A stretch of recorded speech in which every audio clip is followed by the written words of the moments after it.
Hello, and welcome back to Giselle Eats. Y'all, it is day 8 and 9 of Vlogmas. What a time we have had. This is probably going to be my last Vlogmas video. I have nothing else in me for this year. Let's just go ahead and kick this into this Vlogmas and the end of this year off with a bang. We're going to do a standing rib roast. Yes, I know they are really expensive, but during the holiday time, the week before Christmas and the week of Christmas, they're usually on sale at Harris Teeter, Food Lion, the Fresh Market, whatever store, whatever store fits your budget, go there. Today we're going to do a 9-pound rib roast. I feel like that will feed 10 to 15 people depending on how you serve it or how you slice it. You can also get a 4-pound one that will be cheaper. Extremely delicious. You can prepare this so many different ways. You can place it in a crock pot. You can place it in a roaster. You can sear all of the sides and just bake it off plain in a large high side sheet pan, maybe sitting on top of like a rack so it won't get stuck to the pan, or it won't be sitting in the juices so the juices could like drip in the bottom of the pan, and you can make that into a very nice au jus. But what we're doing right now is we're creating a rub and seasoning for this big baby. Big baby. Beautiful piece of meat. Once again, it's 9 pounds. So the salt intake is going to look extremely high, but trust me, it can take it. So we're going to be very heavy-handed with all of the seasonings. I'm definitely going to say we definitely use 2 to 3 tablespoons of each seasoning. Now, I definitely recommend you have that Montreal McCormick seasoning, the steak seasoning. That is a must. That should always be in your kitchen cabinet. It's very good on beefs, your steaks, your roast, especially this standing rib roast. I also believe you should keep your chicken and your beef bouillon as well. Those should always be in your kitchen. If you're deciding to make a beef broth or a chicken broth, that would be your foundation. So we're going to get all of those great seasonings mixed up really well and on our beautiful rib roast. Now we will be using a binder. Some people associate binders being mayonnaise or mustard or olive oil or some type of oil. Today we will be using a balsamic glaze and liquid smoke.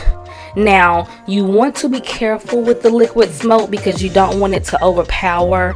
You don't want it to give a summery barbecue type of flavor. You want it to give just the smoke, almost like that roasted smell if we would have roasted it on an open grill. So be very careful with your liquid smoke. So now we're going to trim some of the fat off. Now you definitely can get the butcher to do all this. You can get the butcher to trim more fat off. You can get your butcher to French this for you. And if you're trying to understand what is Frenching, that means exposing the bones for better presentation. Me and my family, we really don't care about that because we usually slice the entire thing and put it on the platter. I also come from a family who does not eat medium or medium rare or rare meat. They want it done. So this roast will be done. It won't be that beautiful pink center. It will be completely done. I prefer it to be medium rare, but when you got 10 people who will prefer it to be well done and you're the only ones wanting mooing, you suck it up and you lose. You lose. So we're gonna use the glaze and the smoke, liquid smoke for our binder, and we're gonna place our seasoning. Now we're gonna press, pat, and massage these seasonings. Now with the rib roast, I would recommend you season this bad boy 2 days in advance. If you have 3 to spare, absolutely, it needs to sit with this beautiful seasoning. Now we only have 24 hours, and we're going to come back to it and roast it. But I would definitely recommend it. Give it 3 days with the seasoning. Also, after you get finished seasoning and it has set, 1 to 2 days, 3 if you have it, you want to pull that roast out of the fridge and let it sit until it gets completely room temperature. Almost 4 to 5 hours until it's completely room temperature before you place it into the oven. Remember that, because that's going to give you that beautiful, beautiful, crusty outside layer.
Okay, we want to make sure all of the sides are seasoned very, very well. We are going to place this in the fridge overnight. Do not forget to bring it to room temperature before you put it into the oven. Let it sit out for 4 to 5 hours, because you're going to need 3.5 to 4 hours just for this to roast really good.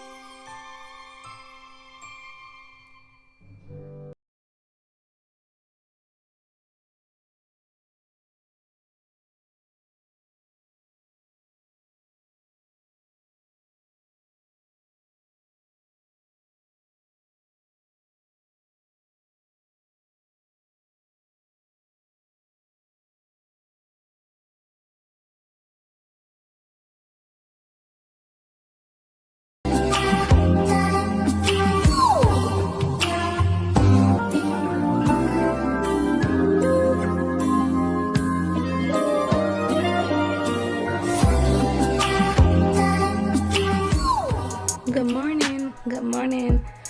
I am going to put the roast on before I leave for lunch. My roast has already set out for 4.5 hours, almost 5 hours before I put it in the oven. I have a quick birthday lunch that I have to get to with my brother and sister-in-law, so I'm gonna bring you along with me. We're going to have a wonderful Mexican restaurant, local, here in our area, and have a couple margaritas and have some good conversation and laughter. So let's get into this menu.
Y'all, I have made it back home and I have carved and plated our beautiful standing rib roast.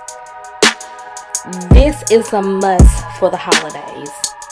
This has to be your centerpiece, basically, for your Christmas dinner.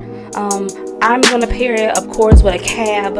I think that is a beautiful wine tribute. I think that's a beautiful brand, but also a beautiful wine to have with a standing rib roast. Today we're gonna have it with macaroni and cheese, but I definitely think it'll go along with every other size. But happy Vlogmas! This is my first Vlogmas. I love y'all. Bye.